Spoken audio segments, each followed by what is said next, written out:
Assalamualaikum warahmatullahi wabarakatuh. Bismillahirrahmanirrahim. Alhamdulillahi nahmaduhu wa nasta'inuhu wa natubu ilaih. Wa na'udzu billahi min syururi anfusina wa min sayyiati a'malina. May yahdihillahu fala mudilla lahu wa may yudlil fala hadiya lahu.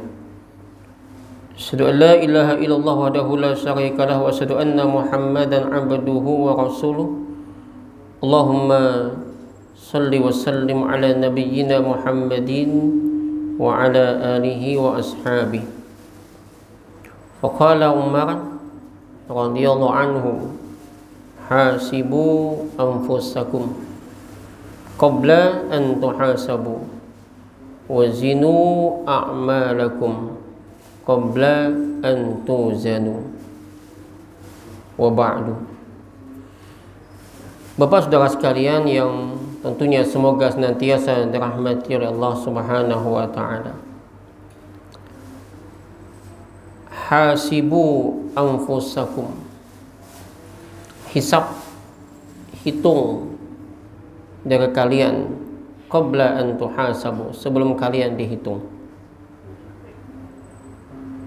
Wazinu a'malakum, dan timbang oleh kalian amal kalian qabla an tuzanu, sebelum ditimbang amal.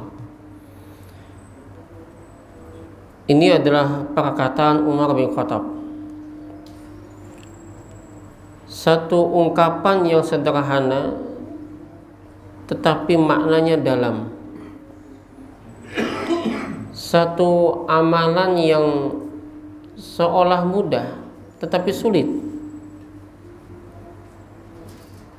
Hisablah dirimu sebelum engkau dihisab. Karena kebiasaan kita suka menghisab orang lain tapi tak mau dihisab. Kita maunya menghitung, menilai orang tapi tak mau dinilai. Kita pandai menyalahkan tapi tak mau disalahkan. Inilah tabiat nafsu manusia. Maka tahapan pertama dalam persoalan kehidupan, lanjutan dari cerita ayyuhal walad ini, ma lam ta'mal lam tajidil ajra, sepanjang kau tidak beramal maka kau tidak akan mendapatkan balasan. Maka lanjutannya adalah kita mencoba untuk menghisap, menghitung. Amalan pertama kita adalah bagaimana kita bermuhasabah, merenung. Jadi sebelum kita menyalahkan orang, sebelum kita menghitung orang lain, sebelum kita menghisap orang lain, maka alangkah indahnya kalau kita coba hisap kita. Setiap ada sesuatu kembalikan, kita pun tidak bersih, kita juga nggak suci.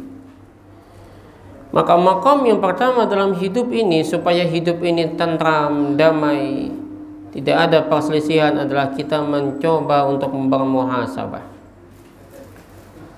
Nah, setelah kita bermuhasabah, maka masuk di sana kesadaran diri bahwa kita adalah manusia yang tentu pada sisi kemanusiaan ada lemah dan mungkin tergelincir. Ada ungkapan Ibnu Athaillah As-Sakandari, Bapak Ibu yang dirahmati oleh Allah Subhanahu wa taala. Dalam kitab Al-Hikam di bab Al-Hikmatul Ula, hikmah yang pertama, Ibnu Athaillah As-Sakandari, beliau ini sejatinya dulu adalah seorang fuqaha. Jadi beliau itu faqih pada mazhab Maliki. Pada sisi mazhab Maliki beliau sangat-sangat faqih. Dan dalam perjalanan rohani beliau menemukan istilahnya beramal itu syariat. Dan kita diperintahkan untuk bersyariat. Tetapi hakikatnya bukan amal itu tempat kita bergantung. Sehingga kita tak perlu menjadikan amal kita sebagai sesuatu sandaran hidup. Karena pegangan kita la ilaha illallah. Ini harus kita ingat. Sehingga Ibnu Athaillah As-Sakandari itu di hikmah yang pertama beliau mengatakan, min alamatil i'timad, di antara alamat tanda-tanda al-i'timadi 'alal amal, bergantungnya seseorang itu kepada amal. Gimana caranya tahu bahwa dia tergantung atau dia itu bersandar pada amal, bukan pada Tuhan. Kita kadang-kadang bersandar pada amal kita. Amalanku nah, itu bid'ah misalnya. Nang sunnah itu aku aja. Hati-hati dengan kayak gitu. Karena perkara sunnah, perkara baik, perkara benar itu Allah yang menetapkan. Kita hanya mencoba untuk menginterpretasi, memahami dalil. Maka kalau yang namanya pemahaman, tak mutlak kita yang paling benar. Bukankah sejatinya di Quran itu sendiri, ketika Allah berfirman, satu contoh misalnya dalam bab wudu, surah Al-Maidah itu ya, wamsahu biru'usikum, hanya huruf bi saja muncul perbedaan. Jadi bukan dalilnya yang salah, pemahaman kita yang berbeda. Jadi kalau kita kadang-kadang mengatakan dengan bahasa yang sombong, mana dalil itu sombong tuh? Mana dalilnya? Orang punya dalil, tapi memahami beda. Hanya pada huruf bi saja muncul perbedaan. Coba kalau langsung wamsahu ru'usakum, usaplah kepalamu, selesai Pak, cukup diusap. Tapi ada bi di sana, memunculkan pemahaman bahwa bi di sana adalah litabu'id, sebagian kecil. Ada yang mengartikan sebagian besar, tetapi ada yang mengartikan li ziyadah, hanya bi saja. Di dalam hukum munakahat, ada seorang laki-laki yang menalak istrinya, maka dia menunggu selama 3 kali quru. Salah satu quru kan gitu. Perempuan ditalak suami, dia menunggu 3 kali quru. Nah, bahasa salah satu quru itu sendiri memiliki 2 pengertian dalam bahasa Arab itu. Ada yang memahami bahwa suci setelah dia mandi dulu. Setelah datang haid kemudian dia selesai dan dia mandi, maka itulah yang namanya quru, selesai dulu, suci dulu dia, bersih. Tapi ada yang mengatakan adalah pada haid yang ketiga, masuk haid dia selesai dalam persoalan masa tunggu, boleh nikah. Muncul perbedaan. Dalam bahasa ilah misalnya, sumpah seorang suami kepada istrinya, ada kalimat hatta, itu aja memunculkan perbedaan. Ada yang mengatakan harus selesaikan 4 bulan, ada yang mengatakan sebelum 4 bulan. Lihat, perbedaan itu ada. Kemarin kita berdebat tentang persoalan jihara, menyamakan istri dengan ibu. Lalu bila ada panggilan kepada istri kita ummi, istri manggil lakinya abi, lalu itu menyamakan dengan bapaknya, katanya nggak boleh, haram. Maka saya bilang nggak apa-apa, manggil istri itu umi nggak apa-apa. Yang nggak boleh itu manggil istri itu abi, itu nggak boleh. Kalau manggil umi nggak masalah, abi yang jadi masalah. Manggil istri abi misalnya itu masalah. Berarti ini siapa nih? Kok bisa abi? Dulu asbabnya kenapa diharamkan sebutan jihara itu? Karena dia begitu benci dengan istrinya, menyamakan istri dengan ibunya. Ada ilat hukumnya, kebencian di sana. Itu yang nggak boleh. Nah, sama dengan kita. Kita nggak boleh saling benci. Tipis Pak ya, meluruskan itu. Saya ingin meluruskan. Apaan? Ada kebencian di sana, ada kedengkian. Maka itulah Ibnu Qayyim Al-Jauzi itu jauh sebelumnya beliau pernah mengingatkan juga tentang kebencian dan kedengkian di kalangan ulama. Jauh sebelumnya. Apa kata Ibnu Qayyim? Ta'ammaltu tahasadu bainal ulama. Aku memperhatikan, aku melihat adanya kedengkian di antara para ulama. Fara'aitu man syahum min hubbid dunya. Maka aku lihat, aku dapatkan, aku perhatikan terbitnya dengki itu min hubbid dunya, karena persoalan dunia. Persoalan ini persaingan jamaah. Ya, jadi bukan di kelompok agama lain saja yang bersaing jemaat. Adakan persaingan jemaat. Kita juga kadang-kadang persaingan popularitas ini, sehingga sebelumnya Al-Ghazali mengingatkan salah satu di antaranya adalah inni ra'aitu ba'dal khalqi dhanna syarafa wa 'izzu fi kathratil aqwam wal asyair. Aku melihat sebagian makhluk itu menyangka bahwa kemuliaan dia, kehormatan dia, kehebatan dia adalah berada pada banyaknya jamaah dan banyaknya pengikut. Tidak. Gak apa-apa, Pak. Orang jamaah kita dikit gak masalah. Tetap semangat dakwah. Nabi berapa sih jumlah pengikutnya dulu? Enggak banyak. Ada Nabi bahkan nggak punya pengikut, gak apa-apa. Kita dulu para nabi itu susah, bukan main. Kita kan gampang. Orang mau datang nggak apa-apa, nggak masalah. Orang mau pulang atau nggak masalah. Kenapa? Karena kalau kita melihat sejatinya kemuliaan itu bukan banyaknya jamaah. Inna akramakum indallahi atqakum. Takwa. Nah, maka Ibnu Qayyim mengatakan, seharusnya kata Ibnu Qayyim, fa inna ulama'ul akhirah, sesungguhnya ulama-ulama akhirat, ulama yang dia tujuannya akhirat bukan dunia, yatawaddun, saling mencintai, wala yatahasadun, bukan saling mendengki, saling mencintai. Walau berbeda faham, kita tetap sayang dengan dia. Ini enggak. Kadang-kadang ketika kita udah hijrah, lalu kita membenci teman-teman kita yang belum hijrah. Dianggap itu jahiliyah masih. Belum Mestinya kalau kita tahu itu sesuatu, dulu kita pernah melakukan yang pernah dia lakukan, kita benci dengan dia, pada dulu kita pernah melakukan yang sama dengan dia.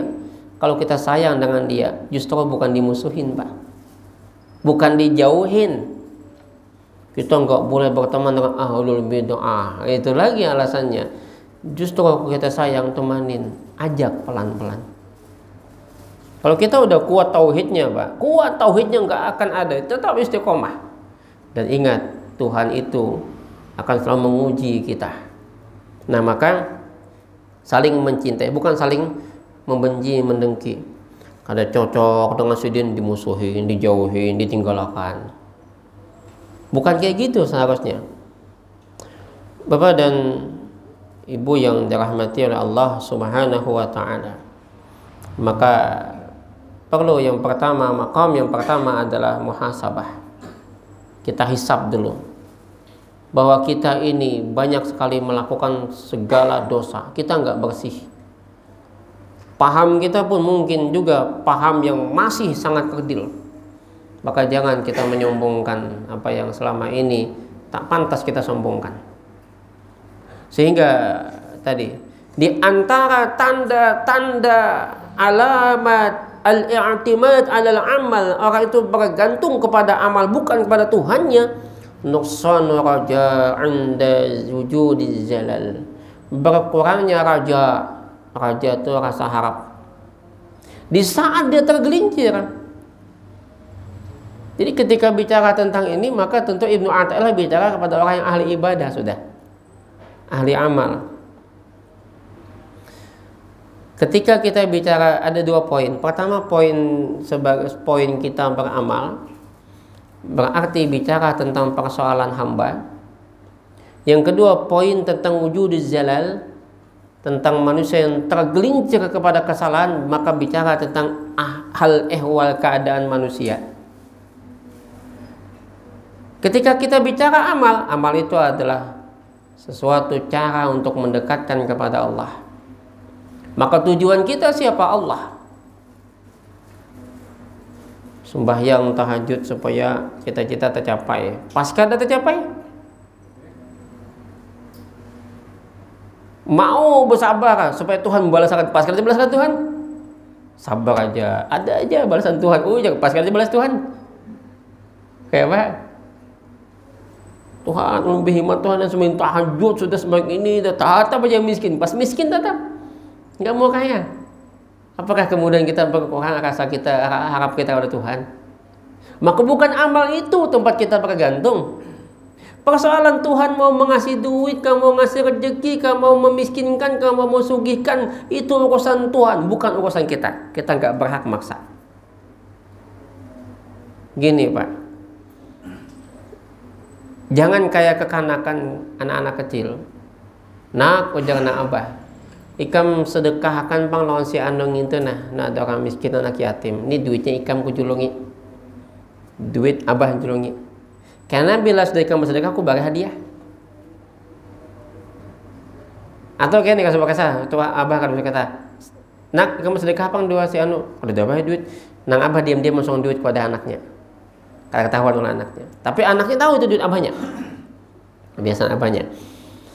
Apakah kemudian ketika sang anak itu tahu bahwasanya ini duit abahnya, kemudian dia bersedekah kepada orang itu dengan duit abahnya, lalu kemudian dia ingin memaksa abahnya, bah sudah baik, mana janji pian, mana duit pian, mana hadiah pian? Tak layak kan seperti itu. Sama kita beramal Bapak. Kudrat, nih kekuasaan kita kau bergerak ke sini, Tuhan yang punya. Iradat kehendak. Mata, telinga, hidung, semua gerak hati kita Tuhan yang ampunnya. Apakah kemudian layak kita maksa Tuhan? Kan tidak. Nah disinilah Ibnu Athaillah mengatakan bukan amal tempat kita bergantung, tapi Tuhan itu. Karena amal tempat kita bergantung, maka sombonglah kita kepada amal. Sehingga Al-Hasan Al-Basri rahimahullahu ta'ala wa qala Al-Hasan rahimahullahu ta'ala menyebutkan talabul jannah bila amalin jambun. Mengharapkan surga dengan tanpa beramal dosa. Tetap beramal itu penting. Amal itu penting. Jangan kada beramal. Karena kata Al-Ghazali, malam ta'mal lam tajidil ajra, sepanjang kau tidak beramal kau tidak akan mendapatkan balasan. Dan ada banyak dalil tentang ini. Di antaranya adalah wa allaysa lil insani illa ma sa'a. Tidaklah bagi manusia kecuali apa yang diusahakannya. Faman kana yarju liqa'a rabbih falyamal amalan shalihan. Barang siapa yang mengharapkan berjumpa Tuhannya, beramal amalan yang saleh. Jazaa'an bima kanu yaksibun, balasan atas apa yang dikerjakannya dan seterusnya. Itu dalilnya. Amal itu wajib. Innal ladzina amanu wa 'amilus shalihat kanat lahum jannatul firdausi nuzula. Lihat. Padahal sejatinya Tuhan tidak wajib. Ada kewajiban Tuhan masukkan ke dalam surga? Enggak ada kan? Tapi Tuhan tak pernah mengingkari janji. Itu hebatnya. Janji Tuhan apa? Siapa yang beramal dia masuk surga. Tapi tetap itu hak Tuhan. Maka kata Al-Hasan Al-Basri, mengharapkan talabul jannah, mencari surga bila amal tanpa amal jambun itu dosa. Minal dzunub, di atas dosa, dosa di atas dosa. Waqal, dan beliau berkata, alamatul haqiqah, alamat kebenaran itu adalah tarku mulahadatil amal, tinggalkan pangrasa baisi amal itu tinggalkan. Wala taqul amal, tapi jangan kau tinggalkan amal. Tinggalkan perasaan ya aku naba amal. Tinggalkan ya perasaan itu. Tapi jangan kau tinggalkan amal itu. Artinya kita udah hijrah. Hijrah itu bukan cuma pikiran sama pakaian. Hijrah sampai ke hati. Sampai ke kalbu kita. Maka bagaimana caranya? Jangan merasa kita ini sudah, oh aku udah baik. Merasa kita banyak dosa itu bagus Pak. Innallaha yuhibbut tawwabin. Allah mencintai orang yang berulang-ulang bertaubat. Berarti dia berulang-ulang melakukan dosa. Coba, at-tawwab itu berulang-ulang bertaubat. Maka logikanya kalau dia berulang-ulang bertaubat dan Allah mencintai at-tawwab tadi, maka tentunya dia berulang-ulang berdosa. Maka orang yang terjebak kepada berulang-ulang dia melakukan dosa, kubangan-kubangan maksiat, segala macam noda-noda hitam, kemudian dia sadar, bermuhasabah, lalu kemudian dia bertaubat, maka Allah mencintai orang ini di atas orang yang merasa diri paling taat, paling benar. Nah, maka Bapak dan Ibu yang dirahmati Allah, pertama, bab amal itu bab kehambaan. Tetapi yang kedua, Ibnu Athaillah berbicara tentang persoalan wujuduz zalal. Wujud, keadaan di mana kita itu pernah melakukan zalal, tergelincir pada dosa. Dan itu sifat manusia. Hatta mohon maaf Bapak, Junaid al-Baghdadi itu pernah ditanya oleh murid beliau. Jangan salah ya, Junaid al-Baghdadi itu, beliau itu juga seorang fuqaha sebelumnya. Kita ini selalu aja mengaitkan dengan itu apa wali nang, iya memang wali kekasih Allah, tapi kita tuh bayangan kita nangaran wali itu sakti, bisa terbang, kemudian bisa apa meramal nasib manusia, bisa tahu sebelumnya, mungkin jadi. Tapi sejatinya beliau juga seorang fuqaha. Syekh Abdul Qadir Jailani juga seorang fuqaha mazhab Hambali. Ibnu Athaillah As-Sakandari juga seorang fuqaha dari mazhab Maliki. Jadi berangkat dari fuqaha dulu. Syekh Abdul Qadir Jailani pernah mengatakan begini, bahkan kun faqihan sufiyan. Jadi faqih dulu kata beliau, jadi baru sufi. Kenapa? Karena orang yang faqih dan sufi dia terjaga. Ketimbang orang yang hanya faqih biasa, justru kadang-kadang merasa sombong karena ahli fikih. Saya kadang-kadang ngeri juga lihat ceramah fikih belakangan ini. Menakutkan juga, siapa nang kada mau empati dalil nang kubawa nang ini, maka imannya perlu dipertanyakan. Aduh, ngeri banget kayak gitu tuh. Nah, artinya bilanya kada sama nih hadis sahihna. Apa orang nggak punya hadis? Punya. Sesuatu yang ikhtilafu fihi, maka jangan kita ingkari. Kecuali sesuatu yang sudah ikhtilafnya dalam hal yang mujma' alaih. Misal salat subuh itu 2, nya 3, nah itu jelas harus diingkari.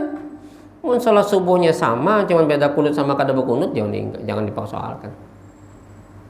Kalau 3, baik. Ini Palu ini sembahyang tuh kada subuh. Satu waktu Palu salat subuh tapi Jumat. Kebetulan imam membaca ayat sajadah. Maka ketika imam membaca pada ayat yang ke-15, wasabbahu bihamdi rabbihim wa hum la yastaghfirun, Allahu akbar, imam sujud. Nah aja Palui maka sujud. Imam Palui biar kayak gitu ada juga ilmu dikit-dikit, harusnya kok. Kenapa maka sujud? Oh, lalu Palui ingat membaca subhanallah. Ya Palui subhanallah. Imam kan mau bangun. Imam kan masih tunda aja Palui. Karena imam merasa bujur kan. Lalu jauh imam mungkin imam kadang mendengar. Karena imamnya itu coba diulang sekali lagi, tenyaring dikit. Subhanallah. Bangunlah imam. Nah aja Palui masih juga imam tunda. Padahal bukannya masih, memang betul bangun. Lalu selesai sholat, imam Palui pun bertakun lawan imam, pian tadi itu asalnya memain labihan. Kada aja paloi, aja imam bujur aja. Tadi piano sujud, oh itu saja ada. Jadi tiga jadinya.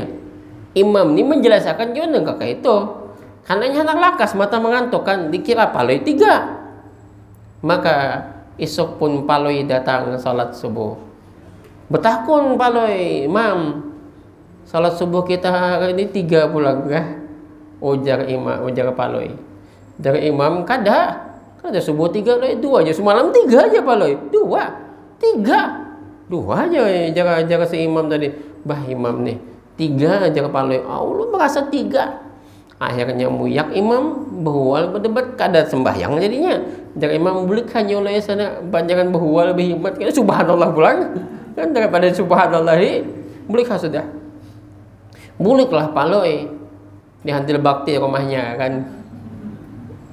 Ketemu di jalan dengan garbus anak sembahyang subuh juga. Karena kan di masjid masih lawas bacaan kan.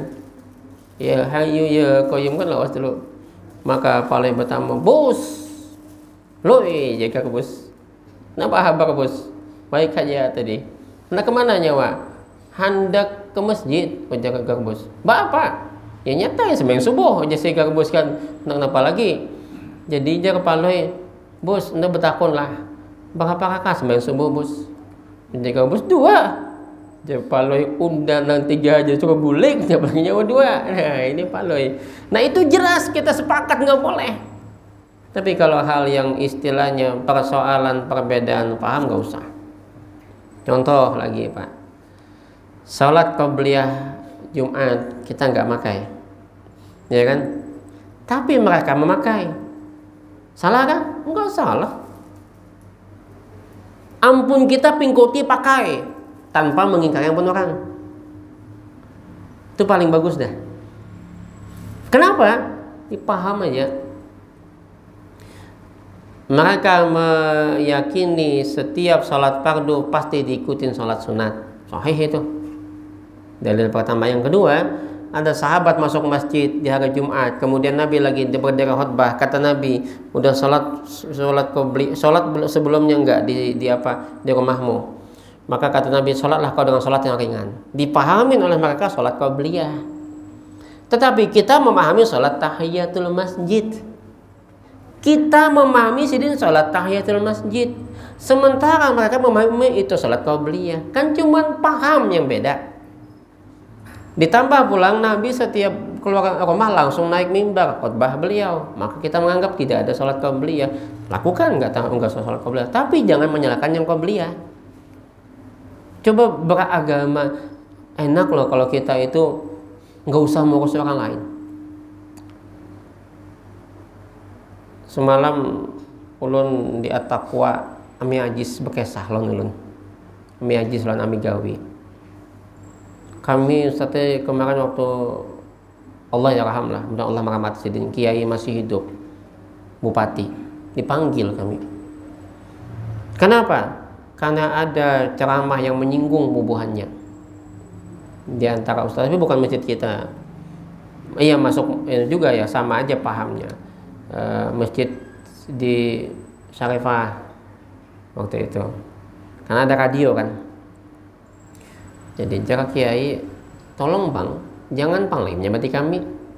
Kalau bina hamuk bukan kami. Nah ini kan masalah nih. Dan memang bahasanya kan kayak gitu, atau konflik horizontal. Dan kada usah kita mau urus orang lain. Terkadang saya juga ditelepon oleh teman Habib, Ustaz, saya kayaknya pas hari Jumat untuk pernikahan ditelepon. Apa Bib? Pernikahan nih, kan menikah juga gitu kan. Gini Ustaz, Pak tahu ya bubuhan pian kada ketujuan manakib. Tapi dan kadang baca juga, tapi tolong jangan sambati kami, kitab kami. Mun pian kada ketujuh jangan dibaca. Tapi mun pian ketujuh baca hasanah gitu sini kan. Ini ada apa nih Bib? Itu nah ceramah bubuhan pian di radio pian kesayangan pian menyambati manakib kami.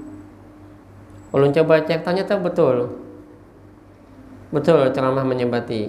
Gini, kita kan baca jalan manakib nih. Buat apa disinggung? Buat apa disoal dan buat apa dibaca? Punya anak kita baca sama-sama kan gitu. Nah, itu kan bagus tuh. Maka ketika ada yang kita baca di sana, jadi gini, tidak semua apa, belum nanya gini, ada yang salah kan ada Ustadz di Manakib? Saya bilang nggak ada. Memang nggak ada yang salah. Kan artinya biografi itu kisah. Kita juga banyak kisah-kisah, kisah tokoh-tokoh kita. Nggak ada yang salah. Sekarang doa kami juga disalahkan, Ustaz. Doa yang mana? Ya Allah maghfir li umat Muhammad. Ada yang salah nggak? Saya bilang nggak ada yang salah. Coba pian pikirkan. Ya Allah ampunkanlah umat Nabi Muhammad. Allahumma arham umat Muhammad. Ya Allah ampun sayangilah umat Nabi Muhammad. Salah nggak? Nggak salah. Cuman ini perkara doa. Karena perkara doa itu begini. Doa itu kan kehendak kita nih.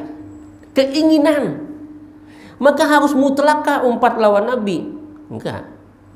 Tetapi dalam pemahaman kita yang terbaik tetap doa yang kita dapatkan dari Nabi. Tapi tak harus kayak Nabi juga. Kalau kita menyalahkan bentrok, Pak. Jadi gini, doa itu masing-masing baik. Bahkan kada usah tanpa bahasa Indonesia pun terserah. Ini kan sebuah keinginan kita nih. Saya sering gini kalau lagi bimbing umrah tuh lah. Kada usah pian umpat berdoa kayak pembimbing nang bebacaan. Ibadah umrah itu ibadah fisik. Kada mutlak sama dengan pembimbing. Yang penting apa nang pian hajatakan di hati, baca sambat. Nang belum bisi anak, berdoa dapat anak. Nang tuha misalnya, berdoa mudah dikuatakan, disehatakan. Mau 70 tahun, ini jangan nang umur 70 tahun berdoa minta bini pulang, jangan. Salah itu. Jadi doa itu disesuaikan dengan keinginan kita.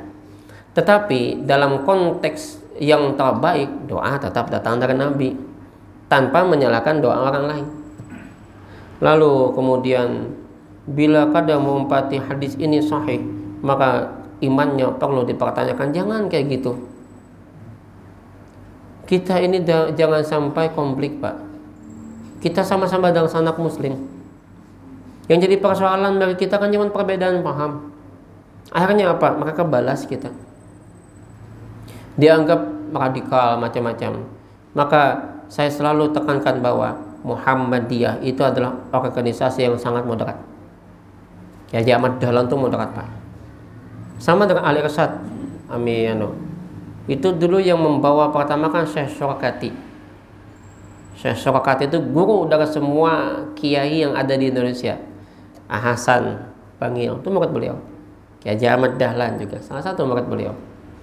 Syekh Syurakati itu kalau membawa gaya-gaya yang zaman wayah ini, bukan.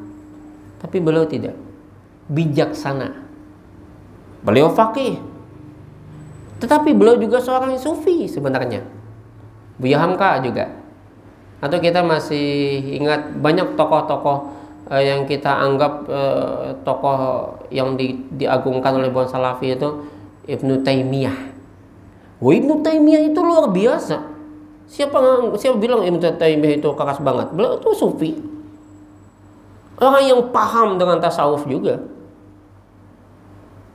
Cuman bawahnya ini nih, yang di bawah nang akar bawah ini nang salah memahami. Ibnu Taimiyah itu luar biasa, dicela, dihina, dicaci, dimaki, santai aja beliau. Kenapa? Hati beliau bersih. Nah, cuman ke bawahnya lagi banyak ya. Ibnu Qayyim ini salah satu murid Ibnu Taimiyah. Jadi kita itu bersandar kepada tokoh, tapi kita tidak mengumpati tokoh itu. Ya. Nah, sama dengan kita ini bersandar kalau Al-Irsyad kan pecah dua nih, ada perimonan Al-Irsyadnya. Itu sandarannya tokohnya adalah Kiai Syekh Syurakati. Harusnya ikutin akhlaknya Syekh Syurakati. Nah, Muhammadiyah dengan Kiai Haji Ahmad Dahlan, harusnya Kiai Haji Ahmad Dahlan menjadi patokan kita, rujukan kita. Muhammadiyah, pengikut Nabi Muhammad. Maka Imam Junaid berkata begini, ketika ditanya Imam, ada enggak wali kekasih Allah tuh punya dosa? Ada, kata Junaid. Apa maksud Junaid Al-Baghdadi? Jangan kultus. Itu Pak. Jangan kultus. Boleh kultus hanya dengan Nabi Muhammad, tapi setelah itu nggak boleh dikultuskan. Kenapa? Jangankan wali. Ibnu Taimiyah bahkan pernah mengatakan, berani beliau mengatakan bahwa An-Nabi maksumum minal kabair. Nabi itu maksum dari dosa-dosa besar, dunas sigar, tapi tidak yang kecil. Apalagi kekasih Allah, kata Ibnu Taimiyah, kata Junaid. Nabi aja mungkin sebagai sisi kemanusiaan, Nabi Allah Adam pernah melakukan kesalahan. Nabi Yunus pernah melakukan kesalahan. Maka kita tak boleh kultus. Nah, kalau kultus ini merusak nanti. Organisasi apakah bila di dalamnya ada kultus, bahaya. Apalagi ada muatan-muatan dunia, ada kepentingan-kepentingan. Apalagi tahun politik dari Pak Misran tadi kan. Ini ada kepentingan, bahaya. Betul-betul akan berbahaya kita. Sehingga sebuah kepemimpinan, termasuk kemarin ada rapat FKJK pun harus dibubarkan dan harus diganti. Kenapa? Karena ada kepentingan. Makanya lazimnya sebuah organisasi apapun yang terbaik itu jangan lebih dari 2 periode. Jangan lebih dari itu bahaya nanti. Ya kan? Di Muhammadiyah itu sistemnya sistem pengkaderan, Pak. Kemarin saya baca itulah fokus utamanya adalah pengkaderan. Al-Jihad sampai sekarang ketuanya belum berganti. Harusnya, sampai ada teman saya Dr. Gusti Surya nanya, Ustaz, kok di Muhammadiyah nggak ada kayak yang pintar-pintar selain Sidin aja yang jadi ketua belasan tahun? Kenapa? Harus ada perubahan dan harus ada generasi, regenerasi dan kaderisasi terus jalan. Tetapi dengan tetap kita menghormati mereka, ya kan, tokoh-tokoh kita. Umar bin Khattab takut umat Islam ini mengalami kerusakan rohani. Ketika orang semua menyanjung, menganggap bahwasanya Khalid bin Walid itu hebat, kan gitu ya. Khalid bin Walid itu hebat. Bukan Umar itu nggak suka sama Khalid, tidak. Khalid bin Walid itu paman Umar bin Khattab. Yang dulu menggendong-gendong Umar juga Khalid. Masih saudara sepupuan. Umar nggak pernah benci sama Khalid. Tapi Umar takut umat ini bergantung kepada Khalid bin Walid. Maka Umar bin Khattab pun memanggil Abu Ubaidah al-Jarrah. Panglima berikutnya, Ubaidah ibn al-Jarrah dipanggil. Kemudian, ya Ubaidah, lupa saya. Kau sekarang jadi panglima. Ini suratku sampaikan kepada Khalid bin Walid. Bingung, panglima anyar ini bingung. Kayak apa mengganti Khalid lah? Karena ini tokoh yang susah diganti. Kenapa? Karena dia hebat. Dan ketika itu masyarakat menganggap bahwa munkada Khalid kalah, mulai kultus. Selama ketika datang ke medan perang itu, panglima perang yang baru ini, Abu Ubaidah al-Jarrah ini, beliau tidak langsung menjulung surat itu. Kenapa? Karena segan, karena nyaman. Dan beliau merasa nggak pantas menggantikan Khalid bin Walid. Sampai jakanya kada Khalid nang tahu, Ubaidah, aku ada dengar kisah, ada surat oleh khalifah dijulung. Mana suratnya? Terpaksa itu dijulung. Dibaca. Khalid bin Walid bukan marah. Apa kata Khalid bin Walid? Kali ini kenapa nggak bilang dari kemarin-kemarin? Sekarang kau panglima, aku pasukan. Itu orang yang hebat. Ini pemimpin hebat. Pemimpin yang tak mau menyalahkan dan tak mau kemudian mundur. Ini enggak, bila sudah terpisah, ampih jadi pengurus masjid, ampih juga mau kursi. Kan gitu. Maka sekarang tuh pengurus masjid pun kayak sistem kampanye, sistem ini pilih ini, pilih ini. Wah, ini ampi-ampi juga. Khalid bin Walid enggak, aku sekarang bawahanmu. Dan ketika ada masalah, yang selalu bertanggung jawab siapa? Pemimpin. Jangan menyalahkan orang lain. Ada kasus sedikit, kami tidak bertanggung jawab. Yang bertanggung jawab itu adalah panitia ini. Ini yang kemarin saya kritisi, Pak, dalam tulisan saya. Jangan menyalahkan siapa-siapa. Ketika kita pemimpin, ini tanggung jawab kita bersama. Yang kejadian gak jalan itu, saya komentar. Jangan menyalahkan siapa-siapa. Ini tanggung jawab kita semua. Kalau ada kesalahan, kita semua yang salah. Kenapa nggak di-manage dengan baik? Bukan pemimpin yang hebat kalau suka mencari kesalahan orang lain. Dikalanya berhasil, menang, jaya, Tapi dikalanya sakit, menderita, nggak mau sakit sendiri. Dia ingin bersih. Bukan seorang pemimpin sejati yang seperti itu. Itulah yang saya bilang kemudian kelawasan sudah. Sedang ada regenerasi dan kaderisasi. Jangan seperti Soeharto dulu, saya dipilih oleh rakyat saya dan diminta rakyat. Enggak semua rakyat meminta. Waktu itu saya SMA, saya terpikir sudah bahwa salah satu tulisan saya tentang Bung Karno waktu itu. Belum ada pelengseran Soeharto. Kata Soeharto, saya dipilih rakyat. Saya bilang saya nggak termasuk yang milih dia. Karena periode kedua bagus, periode ketiga Soeharto sudah mulai ya itulah. Dalam sistem apapun tidak boleh lebih dari 2 periode. Termasuk nada ini kan. Sadang sudah diganti kan gitu ya. Tapi tetap bagaimanapun kita menghormati pemimpin kita. Bagi saya nggak milih presiden yang ada ini. Tetapi karena dia terpilih, hormati. Nah, pemilihan akan datang, stop dulu, ganti yang lain, kan gitu. Tapi tetap kita hormatin beliau.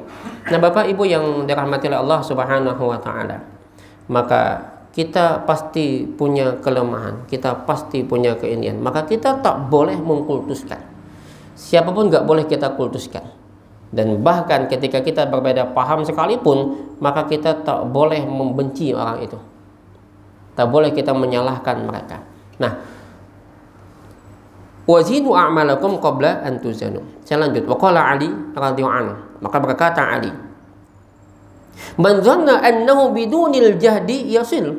Barang siapa yang menyangka bahwasanya dia dengan tanpa bersungguh-sungguh akan mencapai hasil, bahwa mutamannin, maka dia itu menghayal.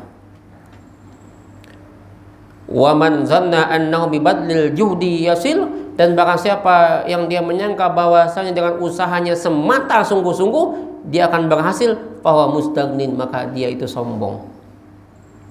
Bila kita kada penting amal, kada penting usaha, kalau berhasil mahayal tak? Mahayal. Kada perlu beramal, penting rahmat Tuhan aja, tak surga. Nah, ini mahayal. Memang betul kata Al-Ghazali bahwasanya wa in kana al-'abdu yablughul jannah bi fadlillahi ta'ala wa karamih, akan sampai hamba itu ke surga dengan karunia Allah, kemurahan Allah, rahmat Allah. Lakin tetapi ba'da ayyasta'ida bi ta'atihi wa ibadati, setelah taat dan ibadah. Sampai Al-Ghazali kadang bahasanya begini, bahasanya apa ya? Bahasa sindiran. Betul sampai, tapi mata yablugh, kapan sampainya, kata beliau. Ini Al-Ghazali. Nah, maka usaha amal, tetapi mengandalkan amal, menganggap dengan amalku berhasil, sombong. Ini Ali bin Abi Thalib mengatakan begitu. Kita tanpa beramal lalu berhasil, maka mahayal. Kita dengan amal lalu kemudian kita berhasil, sombong. Ini yang senada dengan Ibnu Athaillah As-Sakandari. Jangan kita menggantungkan lawan amal. Kenapa? Karena tempat kita menggantung itu adalah Allah. Syariat menyuruh kita untuk beramal, tapi hakikat mengatakan bahwa tujuan kita adalah Allah. Ini yang kita maksud la ilaha illallah. Tiada ilah, tiada tujuan, tiada harapan, tiada tempat bersandar, tiada tempat bergantung. Allah, bukan amal tempat kita bergantung. Maka jangan kita sombong dengan amal kita. Kemudian Baik Bapak Ibu, insya Allah nanti akan kita lanjutkan kajian kita. Kita tutup dengan doa kafaratul majlis. Subhanakallahumma bihamdika, asyhadu an la ilaha illa anta, astaghfiruka wa atubu ilaik. Hasbunallahu wa ni'mal wakil. Assalamualaikum warahmatullahi wabarakatuh.